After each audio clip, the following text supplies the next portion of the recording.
Yes మనం చూసుకున్నాం ఢిల్లీ ఎర్రకోట వద్ద భారీ పేలుడు సంభవించింది. ఈ ఘటనలో 9 మంది మృతి చెందినట్టు కూడా కనిపిస్తోంది. ఇంకా మరికొంత మంది కూడా మృతుల సంఖ్య పెరిగే అవకాశం కనిపిస్తోంది. అసలు ఈ ఘటనని ఏ విధంగా చూడొచ్చు అంటారు? అసలు ఇది ఎవరి చర్య అని అనుకోవచ్చు?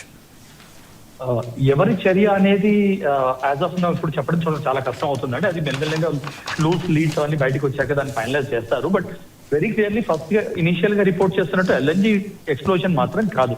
ఎల్ఎన్జీ ఎక్స్ప్లోజన్ అయితే, సిఎన్జీ ఎక్స్ప్లోజన్ అయితే లోకలైజ్డ్ ఎక్స్ప్లోజన్ ఉంటుంది. ఇంత పెద్ద ఎక్స్ప్లోజన్ ఉండి ఇంత ఫైర్ వచ్చి వెహికల్స్ మంటంటుకుపోయి అవన్నీ అవ్వవు.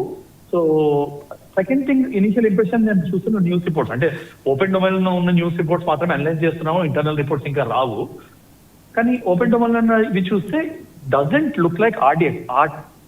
RDX creates different kind of explosion అండి. So but then I may be wrong. ఇప్పుడు చాలా ఇనిషియల్ రిపోర్ట్స్ ఇవి. సో డైరెక్ట్ గా చూడాలంటే ఇది పొద్దున్న పట్టుకున్న డాక్టర్స్ వాళ్ళ దగ్గర 3000 కిలోలు ఎక్స్ప్లోజివ్స్, దానిలో 350 కిలోల ఆర్డిఎక్స్ దొరకడము, దాన్ని డైరెక్ట్ గా దీనికి లింక్ చేయొచ్చండి. నేను and it has to be seen with an angle of suspicion. As far as I am concern, నా ఇన్పుట్స్ అంటే నా ఎక్స్పీరియన్స్ బట్టి నేను మాట్లాడేదంటే ఇది surely it looks like terror attack అండి. ఎస్, మీరు కూడా చెప్తున్నారు టెర్రర్ అటాక్ అని. మనం చూస్తుంటే గత కొన్ని రోజుల నుంచి కొన్ని కాన్సిక్వెన్సెస్ అంటే వాళ్ళు కైండ్ ఆఫ్ సిమ్టమ్స్ కూడా మనకు కనిపిస్తున్నాయి. ఈవెన్ పిఎం ఫ్లైట్ ని కూడా హైజాక్ చేసిన సిచ్యువేషన్ ని మనం చూసాము. ఇప్పుడు ఢిల్లీలో బ్లాస్ట్. సో ఈ సిచ్యువేషన్ తో అన్ని చోట్ల కూడా చాలా అలర్ట్ అయిన సిచ్యువేషన్స్ మనకి కనిపిస్తున్నాయి. ఈవెన్ హైదరాబాద్ కావచ్చు, ముంబై కావచ్చు. సో అసలు ఇంకా ముందు ఇది తీవ్రతరం అయ్యే అవకాశం ఉందంటారు? ఇప్పుడు heightened situation of alert. So వాళ్ళు ఎవరైతే చేశారో యాక్టివిటీ, వాళ్ళు చేసే ఏం ఆల్రెడీ అచీవ్ చేసేసారు. They occupied the intelligence agencies. They shown some gap in intelligence where national capital Red Fort area peak traffic అంటే 6:55 ఇన్ ద ఈవినింగ్. పీక్ అంటే అంతకన్నా పీక్ ట్రాఫిక్ ఉండదు ఈ టైంలో. అలాంటి టైంలో అండ్ ఇనిషియల్ రిపోర్ట్స్ అంటున్న ప్రకారం ఒక slow moving car near red light అంటున్నారు, which means it is also looking like a ఫిదాయిన్ అటాక్. సో ఇవన్నీ గెస్ వర్క్స్ అవుతాయి. కానీ బట్ నేను చూస్తున్న న్యూస్ ఛానల్స్, నేను వింటున్న న్యూస్ రిపోర్ట్స్ బట్టి స్లో మూవింగ్ కార్ లో జరిగింది, రెడ్ లైట్ దగ్గర స్లో డౌన్ అయింది అని ఏవో అంటున్నారు. మారుతి ఈకో కార్ ఏదో అంటున్నారు. ఇవన్నీ ఫ్యాక్ట్సా కాదనేది మెల్లగా తెలుస్తాయి. But then if that is the case, then we have to look at a ఫిదాయిన్ attack angle, which means there are other squads also moving around as per past history, past lessons learned మనకి. So మనం చాలా జాగ్రత్తగా ఉండాలి. And specially this high tension towns like Mumbai, Hyderabad, Pune, all this cities, Lucknow అలాంటి cities వాటిలో చాలా జాగ్రత్తగా ఉండాలి. And already police activity, police networks, NIA networks, intelligence networks, IB networks active అయిపోయి ఉంటాయి. But it's a situation of high alert అండి. Next 72 hours is going to be a very high situation of okay. yes, మనం ఎంతో cautious గా ఉంటాం. ఎంతో cautious గున్నా కూడా Delhi gate దగ్గర ఈ ప్రమాదం జరిగిందంటే అసలు వాళ్ళు ఏ విధమైన ప్లాన్ చేశారు అనుకోవాలి అసలు?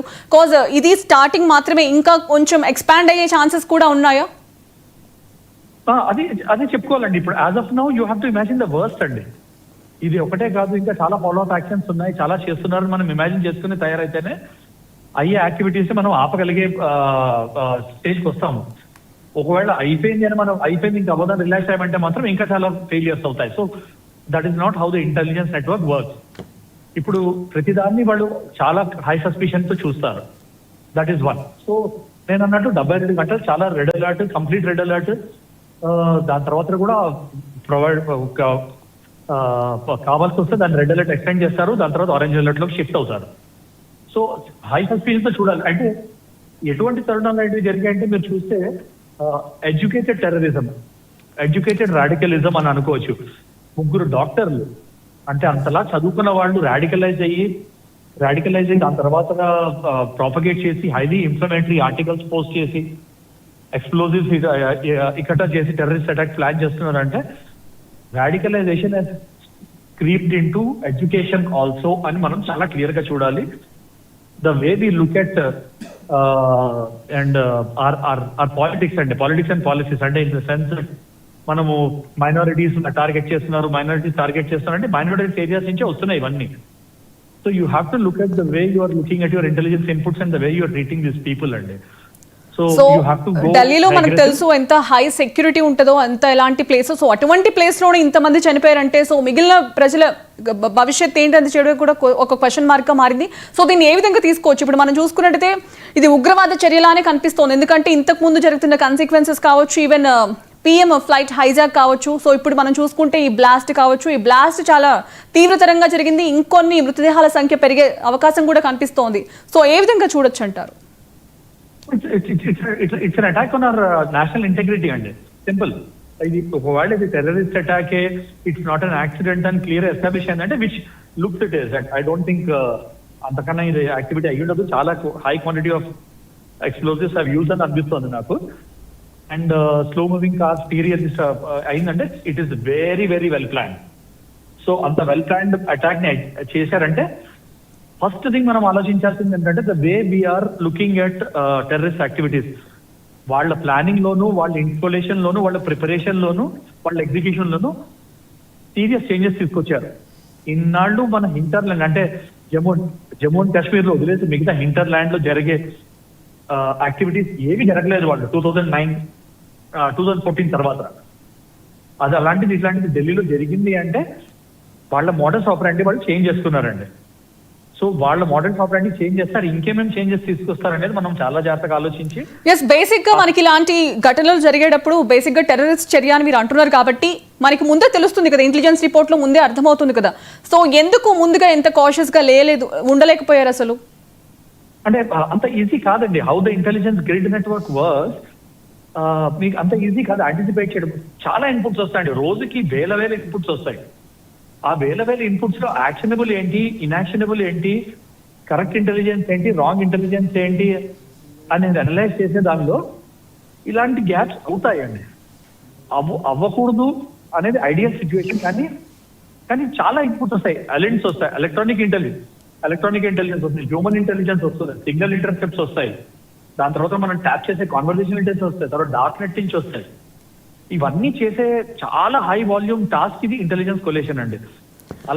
ఇప్పుడు మన ముందు ఒక క్వశ్చన్ మార్క్ ఉంది. సో ఇప్పుడు సామాన్య ప్రజల పరిస్థితి ఏంటి? ఇప్పుడు కామన్ మ్యాన్ పరిస్థితి ఏంటి? వాళ్ళకి సేఫ్టీ సెక్యూరిటీ ఏది? ఇప్పుడు ఏ ప్లేస్ కి వెళ్దామన్నా కూడా ఏ ప్లేస్ లో ఎక్కడ ఘటన జరిగిద్దో కూడా తెలియదు, ఎందుకంటే వీళ్ళు ఫాల్స్ ఇన్పుట్స్ ఇస్తున్నారు.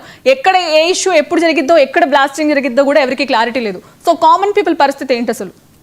కామన్ పీపుల్ పరిస్థితి ఏంటంటే ఇట్లాంటి టైంలో they should stick to the advice given. అంటే ఇప్పుడు ఇన్వెస్టిగేటివ్ ఏజెన్సీస్, సెక్యూరిటీ ఏజెన్సీస్ ఇచ్చే అడ్వైస్ ఏదైతే ఉందో చాలా గట్టిగా పాటించాలి, వైలేట్ చేయకూడదు.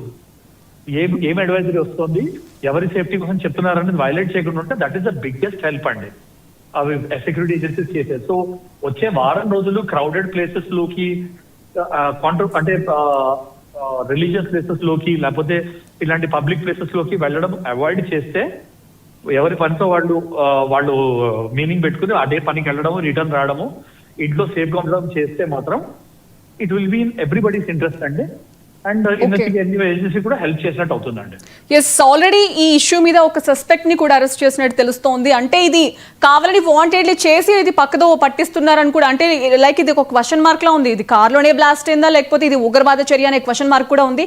బట్ జరుగుతున్న కన్సిక్వెన్సెస్ మనం చూస్తున్నట్టయితే ఇది ఉగ్రదాడి అని చెప్పేసి కూడా మీరు ఒక కన్ఫెక్షన్ ఇస్తున్నారు కాబట్టి దీన్ని ఏ విధంగా చూడొచ్చు అంటారు? ఏ విధంగా చూసేదంటే it attack on national security and national integrity. అంటే ఆపరేషన్ సింధూర్ కాలేదని అందుకే మన defence minister, prime minister clear గా అన్నారు. ఇప్పుడు ఇదే పాకిస్తాన్ నుంచి అటాక్ అయ్యింది, పాకిస్తాన్ ఆర్కెస్ట్రేటెడ్ అటాక్ అంటే then we'll have to see how we want to react to it అండి. సో చాలా చాలా ఎర్లీ ఇది, but it is an attack on our freedom. So అది terrorist attack. I'm 99% convinced it is terrorist attack అండి. Okay, కాకపోతే I will be the happiest if it is not the case. But అయ్యింది అంటే మాత్రం దాన్ని will have to take all severe actions to ensure ఈ 10-12 ఏళ్లలో ఇచ్చిన సెక్యూరిటీ, సెన్స్ ఆఫ్ సెక్యూరిటీ మళ్ళీ మన సివిలియన్స్ ఇవ్వాలి అంటే government has to take strong actions to ensure మళ్ళీ అవ్వకుండా ఇది. Okay okay sir, right, thank you sir.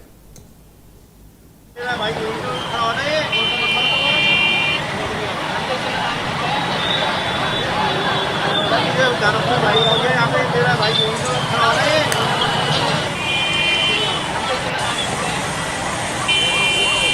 मुझे उतारो अपने भाई हो गया यहाँ पे मेरा भाई